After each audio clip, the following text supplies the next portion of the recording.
بسم اللہ الرحمن الرحیم۔ ناظرین، اولائس ہاؤ امریکہ کے مشہور شہر ماساچوسٹس کا ایک معمولی کاریگر تھا جو 1819 میں پیدا ہوا اور صرف 48 سال کی عمر میں 1867 میں اس کا انتقال ہو گیا، مگر اس نے دنیا کو ایک ایسی چیز دی جس سے کپڑوں کی دنیا میں ایک بہت بڑا انقلاب برپا ہو گیا۔ وہ سلائی مشین تھی جو 1845 میں اس نے ایجاد کی تھی۔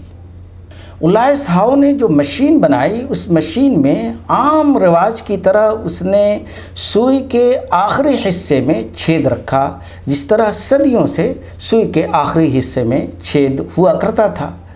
مگر اولائس ہاؤ کی وہ مشین کام نہیں کرتی تھی، صرف اس سے وہ جوتا سی سکتا تھا، کپڑے اس سے وہ نہیں سی سکتا تھا۔ ایک عرصے تک اولائس ہاؤ اس چکر میں رہا کہ کیسے اس مشین کو اس قابل بنایا جائے کہ اس سے کپڑے بھی سیے جا سکیں، مگر اس کی سمجھ میں کچھ نہیں آ رہا تھا۔ ایک دن اس نے خواب دیکھا کہ کچھ وحشی قبیلے کے لوگ اس کے پاس آئے اور اس کو پکڑ لیا اور اس کو یہ کہا کہ اگر 24 گھنٹے میں تم نے سلائی مشین تیار کر کے نہیں دی تو ہم لوگ تم کو قتل کر دیں گے۔ اولائس ہاؤ چکر میں پھنس گیا کہ اگر اس نے 24 گھنٹے میں سلائی مشین تیار کر کے ان وحشی لوگوں کو نہیں دیا تو اس کو وہ لوگ قتل کر دیں گے۔ چنانچہ اس نے پوری کوشش کی، مگر 24 گھنٹے میں اس کی سلائی مشین تیار نہ ہو سکی، لہٰذا قبیلے کے لوگ اس کو مارنے کے لیے پہنچ گئے، اس کو قتل کرنے کے لیے پہنچ گئے۔ قبیلے والے جب اس کو قتل کرنے کے لیے پہنچے تو اس نے ان کے ہاتھوں میں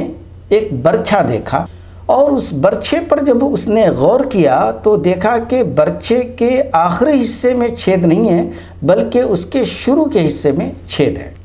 یہ دیکھتے ہوئے اولائس ہاؤ کی نیند کھل گئی اور اس کو اپنے مسئلے کا حل مل گیا۔ چنانچہ اولائس ہاؤ نے اپنے مشین کے سوئی کے اندر اوپری حصے میں اس نے چھید کیا۔ اب وہ مشین کام کرنے لگی اور اس سے وہ کپڑے سینے کے قابل بنا چکا تھا۔ ناظرین، ہوئے کہ مشکل یہ تھی کہ وہ صدیوں سے جو رواجی ذہن آ رہا تھا اس سے اوپر اٹھ کر کے وہ نہیں سوچ پا رہا تھا، مگر جب اس کے لاشعور نے اس کو تصویر کا دوسرا رخ دکھلایا تو اس کو سمجھ میں آ گیا کہ جو صدیوں سے رواج چلا رہا ہے سوئی کے دھاگے میں نچلے حصے میں چھید کرنے کی، وہ رواج غلط ہے، اور اس کو اس نے جب سوئی کے ابتدائی حصے میں اس نے جب چھید کر دیا تو اس کی مشین کام کرنے لگی اور اس کے مسئلے کا حل نکل آیا۔ وہ صدیوں سے جو چیزیں آ رہی ہیں اس سے اوپر اٹھ کر کے آؤٹ آف باکس سوچنے کی ضرورت کبھی کبھی ہوتی ہے تاکہ آپ کے مسائل کے حل نکل سکیں۔